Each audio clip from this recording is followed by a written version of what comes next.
کیونکہ دین جو ہے میرے بھائیوں، بقول مولانا الیاس صاحب رحمۃ اللہ علیہ کے دین یہ اعمال کے مجموعے کا نام ہے۔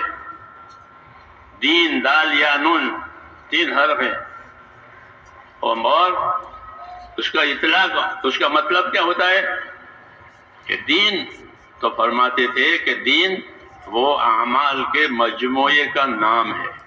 جیسے گلدستہ ہوتا ہے نا پھولوں کا مجموعہ، ایسے دین، کہ دین اعمال کے مجموعے کا نام ہے، کہ دین میں بہت سے اعمال ہیں۔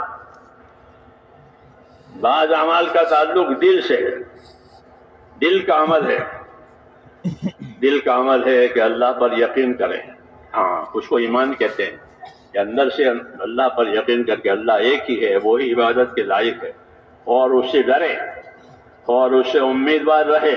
یہ دل کا کام ہے، یہ دل کا کام ہے، یہ اندر سے ہوگا، کہ اندر خوف بھی پیدا ہوا، اندر امید بھی پیدا ہوئی، اندر تعلق بھی پیدا ہوا کہ میرا دل میرا پروردگار ہے جس نے مجھ کو پیدا کیا ہے اور اپنی عبادت کے لیے پیدا کیا ہے۔ جی ہاں، یہ اندر دل کا تعلق۔ اس کے بعد اعضاء اور جوارح کا تعلق، اعضاء اور جوارح کا تعلق، تو اعضاء اور جوارح کے لیے اس کا دین دیا ہے، آنکھوں میں آنکھوں کا دین، کانوں میں کانوں کا دین، ہر چیز کا دین، ہر چیز کا دین ہے۔ کہ دلوں میں کیا ہوگا کہ دلوں میں ایمان اخلاص ہوگا۔ حدیثوں میں ہے اللہم طہر قلبی من النفاق، یا اللہ میرے دل کو نفاق سے پاک کر دے۔ نفاق حضور کے زمانے میں تھا، منافق لوگ تھے، اب کوئی منافق نہیں ہے، یا کافر ہے یا مسلم ہے۔ پھر دعا کیوں مانگی ہے؟ پھر دعا کیوں مانگی ہے کہ میرے دل میں سے نفاق نکال؟ تو یہاں نفاق سے مراد یہ ہے کہ اخلاص کا نہ ہونا، بناوٹ، یہ بناوٹ میرے دل میں سے نکال دے۔ اللہم طہر قلبی من النفاق، یا اللہ نفاق میرے دل میں سے نکال دے، بناوٹ نکال دے، حقیقت میرے دل میں پیدا کر دے۔ اللہم طہر قلبی من النفاق وعملی من الریا، یہ اسی قرینہ ہے اس کے اوپر، اور میرے عمل میں سے ریاکاری نکال دے۔ یہ تعلیم ہے کہ دل میں اخلاص ہوگا، نفاق نہیں ہوگا، عمل میں بھی اخلاص ہوگا، ریاکاری نہیں ہوگی۔ اللہم طہر قلبی من النفاق وعملی من الریا ولسانی من الکذب، اور میری زبان کو جھوٹ سے بچا لے، کیونکہ یہ سب نفاق کے اعمال ہیں، اندر کچھ باہر کچھ، زبان پر کچھ۔ جی ہاں، یہ تو اسے پاکی، یہ تعلیم ہے کہ معاملہ اللہ تعالیٰ سے اندر سے باہر سے صاف، کہ اللہ میرے دل کو پاک کر دے نفاق سے، یعنی دل ایسا نہ ہو کہ اس میں اخلاص نہ ہو، بلکہ اللہ کی طرف توجہ ہو، اللہ کی طرف انابت ہو، اور اللہ کی طرف دل کا رخ ہو۔ جی ہاں، تو کافر منافق کا رخ نہیں ہوتا اللہ کی طرف، وہ بناوٹ کرتے ہیں۔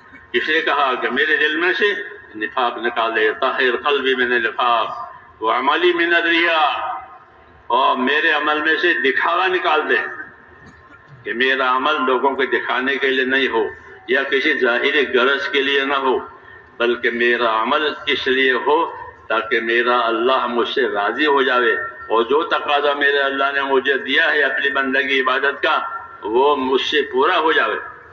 جی ہاں، وہ تقاضا مجھ سے پورا ہو جاوے۔ اس لیے کہا میرے عمل کو ریا سے، اور میرے دل کو نفاق سے، اور میری آنکھ کو خیانت سے بچا لے، کہ میری نظر میں خیانت نہ ہو۔ وعین میں خیانت، ہاں یہ نظر میں خیانت ہوتی ہے۔ چور چوری کرنے کے لیے آتا ہے تو سب دیکھتا ہے، اور لوگ بھی دیکھتے ہیں، وہ بھی دیکھتا ہے، لیکن چور کی نگاہ میں اور دوسروں کی نگاہ میں فرق ہے۔ کہ چور کی نگاہ وہ اپنے تقاضے کے لیے ہوتی ہے کہ کہاں مقام ہے، کون غافل ہے، کون بے، تو اس کا سامان اٹھا لے۔ یہ دوسروں کی نظر ایسے نہیں ہوتی، وہ اپنے سامان کی حفاظت، اپنے کام کی حفاظت میں، تو اس کی نگاہ الگ ہے، وہ خیانت کی نظر ہے، اس نظر میں خیانت ہے۔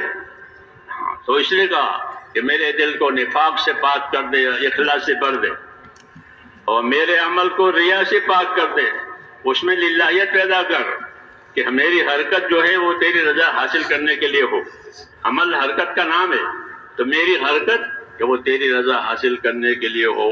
ہاں، اور اس میں کوئی دغا نہ ہو، اس لیے کہ میری آنکھ کو بھی خیانت سے بچا لے، دغا سے بچا لے. تو زندگی کی صفائی کی یہ شکلیں بتائیے کہ ہماری زندگی میں نفاق نہیں ہوگا، ریاکاری نہیں ہوگی، خیانتیں نہیں ہوگی. تو کیا ہوگا؟ کہ اخلاص ہوگا. اللہ کو راضی کرنے کے لیے دل دیا ہے، اور پھر دل کے بعد بدن کے اعضاء ہیں.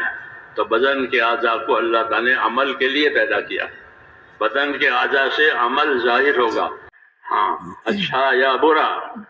یہ بدن کے اعضاء قیامت میں جو عمل ان سے ہوئے ہیں ان کی گواہی دیں گے. آنکھیں گواہی دے گی آنکھیں گناہوں کی، ہاتھ پاؤں گواہی دیں گے اپنے اپنے گناہوں کی. یہ خود بولیں گے. یہ فضائل کی کتابوں میں حضرت شیخ نے بہت تفصیل سے لکھا ہے. تو بدن کے اعضاء عمل کے لیے ہیں. ہاں، بدن کے اعضاء عمل کے لیے ہیں. تو وہ عمل قائم ہو جاوے جو مطلوب ہے، اس کے خلاف کوئی عمل نہ ہو. یہ تعلیم دی ہے کہ دلوں میں یقین آوے، اللہ کی طرف رجوع آوے، اخلاص آوے، اور اعضاء میں اتباع آوے. اعضاء میں اتباع آوے. کس چیز کی اتباع؟ کہ حق کی اتباع، سنت کی اتباع. ہاں، اعضاء سے.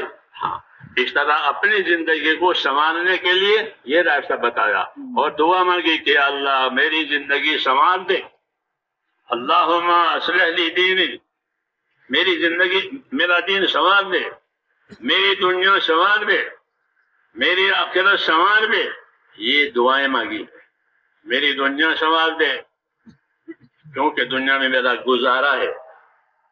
دنیا میں میرا گزارا ہے. آدمی دنیا گزارے کی جگہ ہے. یہاں سے آدمی گزرتا ہے، روز روز پھر گزر جاتا ہے. تو یہ میرا گزارا ہے کہ میری دنیا بھی سمجھ جاوے، اس میں کوئی بات ایسی پیدا نہ ہو جاوے کہ جو میرے گزارے میں نقصان کرے اور میرے مقصد حیات میں بھی رکاوٹ بنے.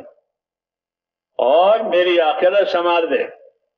تیسری دعا مانگی، یا اللہ میری آخرت سنوار دے. کہ کیوں؟ کہ وہ تو میرا اصلی ٹھکانہ ہے بھی، وہاں سے کہیں جانا ہی نہیں. تو دین سنور جاوے، دنیا سنور جاوے، آخرت سنور جاوے. ہاں، اس سب کے لیے اللہ تعالیٰ نے رسول کو بھیجا ہے اور دین دیا ہے. کہ دین تو ہے دین.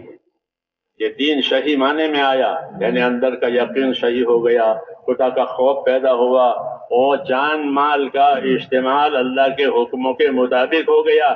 یہ دین ہوا.